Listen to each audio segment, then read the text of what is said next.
Special പെർഫോമൻസുമായിട്ട് വേദിയിലേക്ക് എത്തുന്നു റോയ് പരണ്ടോട്.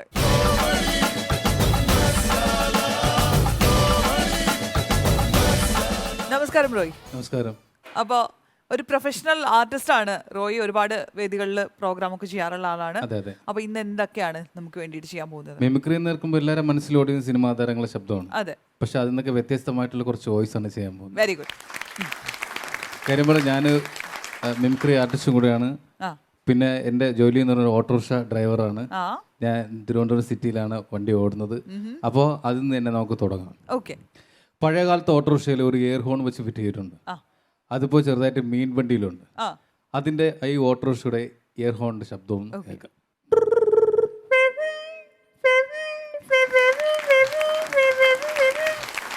ഈ എയർ ഹോണിൻ്റെ ശബ്ദം വെച്ച് ഒരു പാട്ടും കൂടെ പാടും. ഓക്കെ.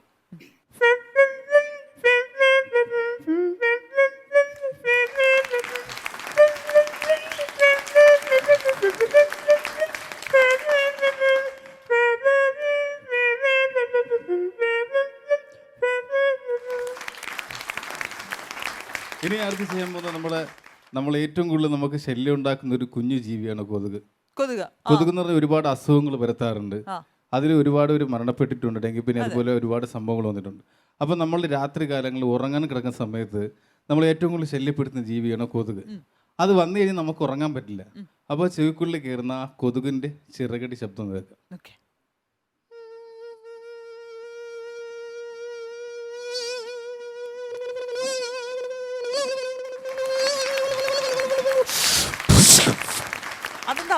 അടിച്ചാൽ കൊന്നു. ഇനി ചെയ്യുമ്പോൾ ഞങ്ങൾ പേയ്മെന്റ് ചിലപ്പോൾ എവിടെയെങ്കിലും പോകുന്ന സമയത്ത് ഓടി പോകാറുണ്ട്. പക്ഷെ ഒരു കാര്യം മറക്കും. ഡ്രസ്സ് ചെയ്തൊക്കെ ഇറങ്ങി പോകുന്ന സമയത്ത് പെട്ടെന്ന് നമ്മൾ ഇറങ്ങി പോകും. ജംഗ്ഷനിൽ ചെല്ലുമ്പോഴാണ് നമ്മൾ ആലോചിക്കുന്നത് ഒരു കാര്യം മറന്നു, പാൻറ്റിന്റെ സിബിട മറന്നു. അപ്പൊ പതുക്കെ എവിടെയെങ്കിലും ചരിഞ്ഞു നിന്നിട്ട് ഇങ്ങനെ പിടിച്ചാൽ. ഇനി ഞാൻ ഇട്ട് നീളമുള്ള ടീഷർട്ടിൽ നീളമുള്ള സിബ് വരും. അപ്പൊ ഇടുമ്പോ ഒന്ന് കുടുങ്ങും, പിന്നെ ക്ലിയർ ആകും ആ ശബ്ദം.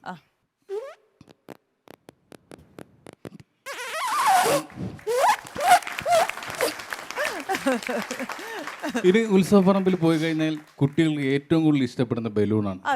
ഈ ബലൂണ് ഊതി വീർപ്പിച്ചതിന് ശേഷം അത് പൊട്ടിച്ചതിന് ശേഷം അത് ഒരു വിഷമം ഉണ്ടാകും. അപ്പൊ ഈ വിഷമം മാറ്റാൻ വേണ്ടിട്ട് വേറെ സംഭവം ചെയ്യും. കുട്ടികൾ അതിന്റെ ചെറിയ പീസ് എടുത്ത് ശബ്ദം ഉണ്ടായി കളിക്കാം. അപ്പൊ നമുക്ക് ആ വലിയ ബലൂൺ ആദ്യം ഒന്ന് വീർപ്പിക്കാം.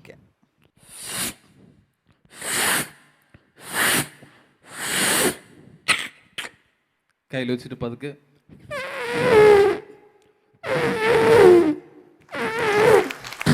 പൊട്ടും. പൊട്ടിയിട്ട് പിന്നെ പതുക്കെ ചെറിയ പീസ് വയ്ക്കുക, വായിക്കത്തേക്കുക. പുതിയൊരു ബോളായി. ഇനി അടുത്ത പരിപാടി ശ്രദ്ധിക്കാൻ, കയ്യിൽ പതുക്കെ ഇങ്ങനെ വെച്ചിട്ട്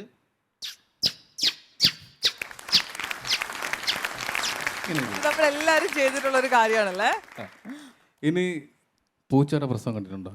പൂച്ചയുടെ പ്രസവം കണ്ടിട്ടുണ്ടോ? ഇല്ല. പക്ഷെ എന്റെ ഭാവനയിൽ ഒരു പൂച്ച പ്രസവിക്കാൻ പോകട്ടെ. നമുക്കൊന്ന് കാണാം.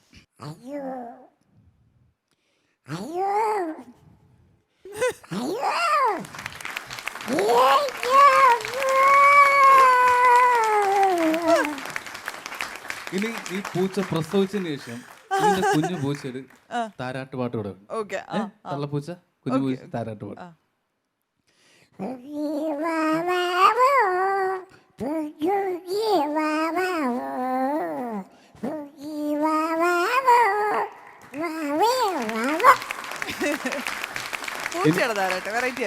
ഇനി ഒരു നടന്റെ ശബ്ദം കൂടെ ഉണ്ട്. ഈ നടന്റെ ശബ്ദത്തിൽ ഒരു വെറൈറ്റി ഉണ്ട്.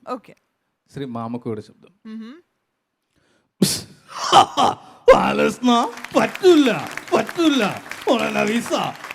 നമ്മളേറ്റ് എന്റെ മനസ്സ് നമ്മളെ വാപ്പേറ്റ് ബ്യൂട്ടിഫുൾ വെരി ബ്യൂട്ടിഫുൾ. ഇനി ഇതിലൊരു വെറൈറ്റി എന്ന് പറയുന്നത് മാമുക്ക് സ്വന്തമായിട്ട് ട്രെയിൻ ഉണ്ടെങ്കിൽ ഈ മാമുക്ക് ഒരു ശബ്ദത്തിൽ ട്രെയിൻ ഓടിച്ചാൽ എങ്ങനെ ഇരിക്കുന്നു?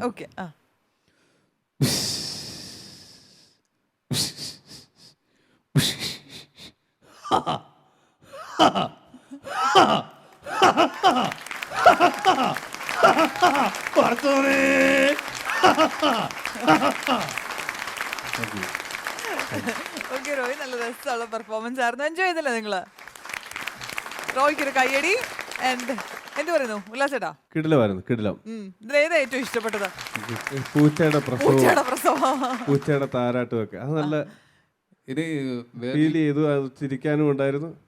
പാട്ടൊക്കെ പിന്നെ അതുപോലെ തന്നെ ഓട്ടോറിക്ഷയുടെ എയർ ഹോണിന്റെ വെച്ച് പാട്ട് പാടിയില്ലേ, അതൊക്കെ നല്ല കറക്റ്റ് ശ്രുതിക്കായിരുന്നു ചെയ്തത്. അത് ഭയങ്കര രസമായിരുന്നു. ഇത് ഈ പൂച്ചയുടെ സൗണ്ടിൽ തന്നെ നമ്മള് ലജ്ജാവതി എന്നൊരു പഴയ പാട്ടും കൂടെ ഉണ്ടായിരുന്നു. ഫസ്റ്റ് സ്റ്റാർട്ടിങ് പോലുള്ള സാധനം.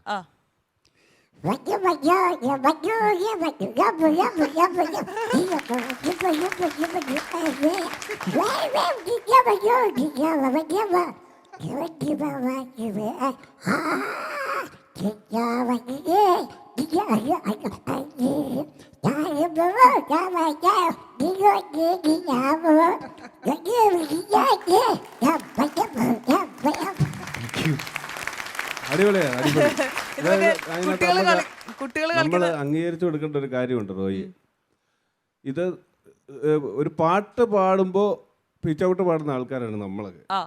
ഏത് അതെ അതെ, സാധാരണ ഒരു പാട്ട് സാധാരണ നല്ല പാട്ടുകാരല്ലാതെ ഈ മറ്റേ ചെറിയ ചെറിയ ചടങ്ങുകളിലൊക്കെ പാട്ടുകാരൊക്കെ ഉണ്ടല്ലോ, മൂളിപ്പാട്ടുകാരൊക്കെ നമ്മളെ പോലുള്ള. അപ്പൊ നമ്മൾ പാടുമ്പോ 7 പിച്ച, ഒരു പാട്ടിനകത്ത് 7 8 പിച്ചൗട്ടുകളൊക്കെ. ഇത് പൂച്ചയുടെ സൗണ്ടിൽ പാടിയിട്ടും കറക്റ്റ് ആയിട്ടാണ് പാടിയത്. പിന്നെ ലജ്ജാവതിയെ പാടിയിട്ട് പോലും എല്ലാം ശ്രുതി താളം എല്ലാം കറക്റ്റാണ്, നല്ല പിച്ചിനാണ് പാടിയിരിക്കുന്നത്. അതാണ് നമ്മൾ അംഗീകരിച്ചിട്ടൊരു കാര്യം. എല്ലാവിധ നന്മകളും ഉണ്ടാകട്ടെ എന്ന് പ്രാർത്ഥിക്കുന്നു. ചെയ്തതെല്ലാം നല്ല മെച്ചമായിരുന്നു, അടിപൊളിയായിരുന്നു. പറഞ്ഞതുപോലെ എല്ലാം വെറൈറ്റി സംഭവങ്ങളാണ് ചെയ്തത്. എനിക്ക് ഏറ്റവും ഇഷ്ടപ്പെട്ട അവതരണ ശൈലിയാണ്. ഓരോ കാര്യങ്ങൾ പറഞ്ഞ് നമ്മളെ അതൊരു കോമഡിയിലൂടെയാണ് നമ്മൾ പറഞ്ഞ കാര്യങ്ങൾ മനസ്സിലാക്കിയിട്ട് ആ സംഭവങ്ങൾ ചെയ്തത്. എനിക്കതാണ് ഏറ്റവും കൂടുതൽ ഇഷ്ടപ്പെട്ടത്. ചിലരും നമ്മളിവിടെ കാണുന്നുണ്ടല്ലോ പറഞ്ഞെത്തിക്കാൻ പെടുന്ന പാടുകൾ, പക്ഷെ അതില്ലാതെ നല്ല തറവായിട്ട് നല്ല സോഫ്റ്റായിട്ട് കാര്യങ്ങൾ പറഞ്ഞ് മനസ്സിലാക്കിയിട്ട് നല്ല രീതിയിൽ അവതരിപ്പിച്ച്. All the best. Okay Roy, all the best. അപ്പോൾ എല്ലാവിധ വിജയങ്ങളും ഉണ്ടാവട്ടെ, ആശംസകൾ. Thank you.